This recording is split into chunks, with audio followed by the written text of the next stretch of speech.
पूर्ण 1 वर्षानंतर मी तुळशीबागेच्या वाटेवर होते. माझंच मला खूप अभिमान वाटतो की मी जास्त जात नाही तुळशीबागेत, पण ॲक्च्युली गेलं पाहिजे. तर बघा आज आम्ही काय काय केलेलं आहे तुळशीबागेत. तर हॅलो गाईज आणि नमस्कार मंडळी. तर आज होती आमच्या नवरीबाईंची शॉपिंग. त्यासाठी मी तुळशीबागेत चाललो होतो. आम्ही तिघी पण, माझी बहीण आली होती गावावरून आणि आम्ही असं तिघी मिळून चाललो होतो तुळशीबागेत. तर खूप ऊन होतं. नवरीबाई म्हटल्या कॅब बुक करायची, पण मीच म्हटलं आज संडे आहे तर कॅबने आपण अडकू ट्रॅफिकमध्ये. रिक्षावाले बरोबर घेऊन जातात साईडने रिक्षा. तर हे आमचं बोलणं चालू असतानाच काकांनी ऐकत होते, ते रिक्षावाले काका, आणि त्यांना जरा जास्त उत्साह आला होता.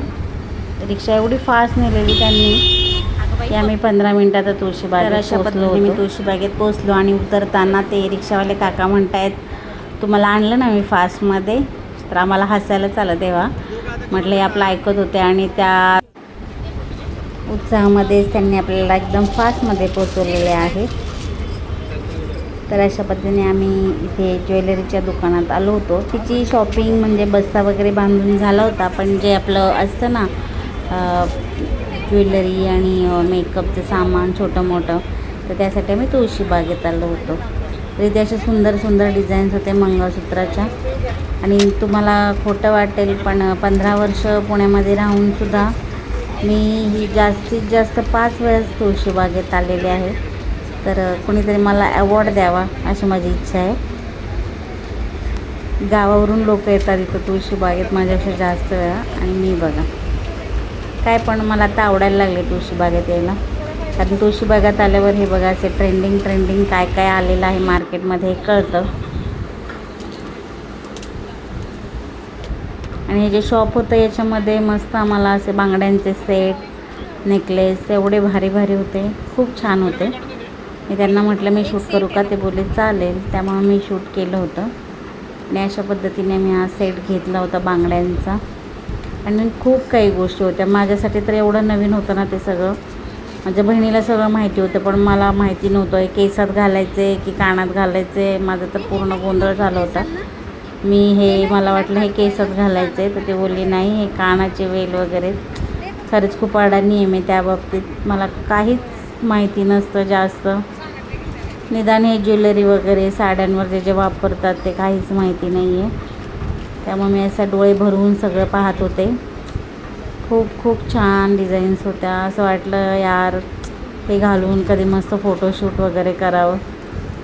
पण आमच्या नवरीबाईंनी फक्त बांगड्याच घेतल्या. मी तिला सजेस्ट करत होते नेकलेस वगैरे घे, तर ती म्हटली आजकाल पार्लरवाल्यांचं असतं सगळी ज्वेलरी, आपण घ्यायची काही गरज नाही, आपण काही ते वापरत नाही एवढ्या वेळा, त्यामुळे घेतलं नाही. हे बघा हे दुकानाचं नाव आहे प्रिया नॉवेल्टीज. मस्त शॉपिंग केली. तिथून पुढे आम्ही गेलो मुलींसाठी ड्रेस घ्यायला, 1 पीस वगैरे, शरारा घागरा. आणि तुळशीबागेत फक्त शॉपिंगच होते असं नाही, पण असं वेगवेगळे लोक दिसतात, भेटतात, त्यांचं वेगवेगळं बोलणं, खूप गर्दी असते, छान एंटरटेनिंग वाटतं. कधी कधी खूप टॉक्सिक वाटतं मला गर्दीमध्ये. बहिणीसोबत फिरायचं म्हणजे मजा येते. मी तर फक्त मागे फिरत होती. मला तर काय घ्यायचं असं काहीच नव्हतं, तर मी फक्त मागे फिरत होती. पण अधूनमधून गेलं पाहिजे, 6 महिन्यातून एकदा तरी तुळशीबागेत. कळतं काय काय ट्रेंडिंग आहे. तर लेडीजसाठी भरपूर ऑप्शन आहे, सगळे ज्वेलरी, कपडे, साड्या. मी बघा आमची नवरीबाई बॅग भरून आम्ही सामान घेतलेलं आहे.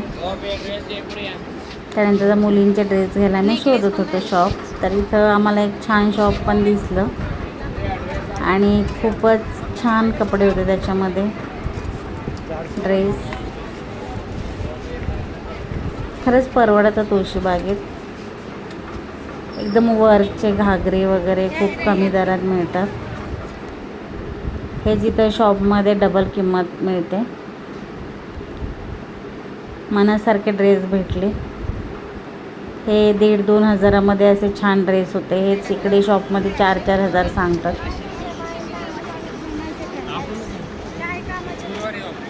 आम्ही एका तासामध्ये एवढी सगळी शॉपिंग केली. छान वाटत होतं.